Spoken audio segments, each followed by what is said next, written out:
오늘 우리에게 주시는 하나님의 말씀은 고린도전서 15장 9절에서 11절까지의 말씀입니다. 신약성경 281면에 있습니다.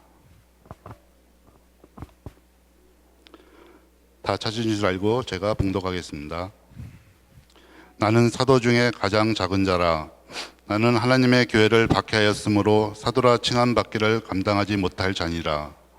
그러나 내가 나된 것은 하나님의 은혜로 된 것이니 내게 주신 그의 은혜가 헛되지 아니하여 내가 모든 사도보다 더 많이 수고하였으나 내가 한 것이 아니요 오직 나와 함께 하신 하나님의 은혜로라. 그러므로 나나 그들이나 이같이 전파하매 너희도 이같이 믿었느니라. 아멘. 우리 성도로서 최고의 인생은 어떤 것일까요? 어떤 사람은 50평 아파트에 사는 것, 벤츠 600 모는 것, 돈 원 없이 펑펑 쓰며 사는 것이 최고의 인생이 아닐까라고 생각하는 사람도 있을 겁니다. 그러나 예수 그리스도를 믿는 사람들에게 있어 최고의 인생은 감사하며 사는 삶인 줄로 믿습니다. 오늘 춘수감사주일에서 우리가 감사함을 표현하는데 감사의 제목들을 하나둘 떠올리면서 우리 삶에 감사가 샘솟듯 넘치는 축복의 시간이 되기를 바랍니다. 추수감사주일을 맞이해서 우리가 감사할 이유를 몇 가지 찾아봤는데요. 첫 번째는 자격 없는 우리를 사랑해 주셨기 때문입니다.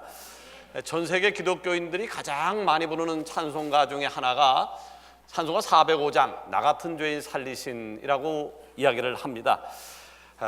그 나 같은 죄인을 살리신 그 곡을 지은 분이 존 뉴턴이라고 하는 분인데, 이 존 뉴턴이라고 하는 사람을 아십니까? 그가 예수님을 처음 만났을 때에 그는 노예를 사고 파는 노예선의 선장이었습니다. 그는 노예 상인으로 살아오면서 부와 명성을 모두 누렸다라고 하는 말이 되어지는 거죠. 그렇게 살았던 그가 어떻게 이런 아름다운 찬양의 고백을 할 수 있었을까요? 그는 나중에 우여곡절 끝에 목회자가 됩니다.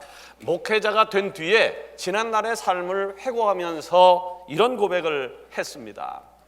저는 도저히 하나님의 은혜를 받을 자격이 없는 사람이었습니다. 저로 인해 수많은 사람이 고통을 받아야 했으니까요. 그래서 저는 늘 외로웠습니다. 모두 저를 무서워만 했지 그 누구도 저를 사랑해 주지는 않았습니다. 그래서 저는 더 냉혹한 사람이 되었습니다. 그러나 죄 가운데 심판을 받아 마땅한 저를 주님께서 만나 주셨고 또 사랑해 주셨습니다. 그분의 사랑은 아무 조건도 없는 사랑이었습니다. 그래서 저는 모든 과거를 청산하고 남은 모든 날을 그분이 저에게 주신 은혜를 감사함으로 주님을 위해 살기로 작정을 했다라고 하는 고백을 했습니다. 어떻게 노예 상인이었던 그가 이런 아름다운 고백을 할 수 있었을까요? 자격 없는 나를 살려주시고 자녀 삼아주신 주님의 은혜에 대한 감격 때문이었습니다. 두 번째로 추수감사절을 맞이해서 우리가 왜 하나님 앞에 감사해야 될까요? 지금까지 하나님의 은혜로 살아왔기 때문입니다. 여러분, 우리의 지난 날을 한번 되돌아보자고요. 우리의 생각과 판단으로 이해하기 힘든 일들이 참으로 많았습니다. 내가 어떻게 그 힘든 시간들을 견뎌냈을까? 그때가 어떻게 그 위기의 순간을 벗어났지? 자, 이렇게 지나온 걸음걸음을 생각해 볼 때에 할 수 있는 일이라고 하는 아무것도 없는 커다란 위기에 처해 있었을 때가 있었습니다. 그런데 지난날 여러분들을 그렇게 힘들게 하고 아프게 했던 상황들이 지금도 여전히 그러한가요? 대부분들 그렇지 않습니다. 대부분의 힘든 상황들이 어떻게 해결된지도 모른 채 이미 해결되어져 있음을 우리는 알 수 있습니다. 그래서 흔히들 하는 얘기가 시간이 약이다 라고 하는 말을 합니다.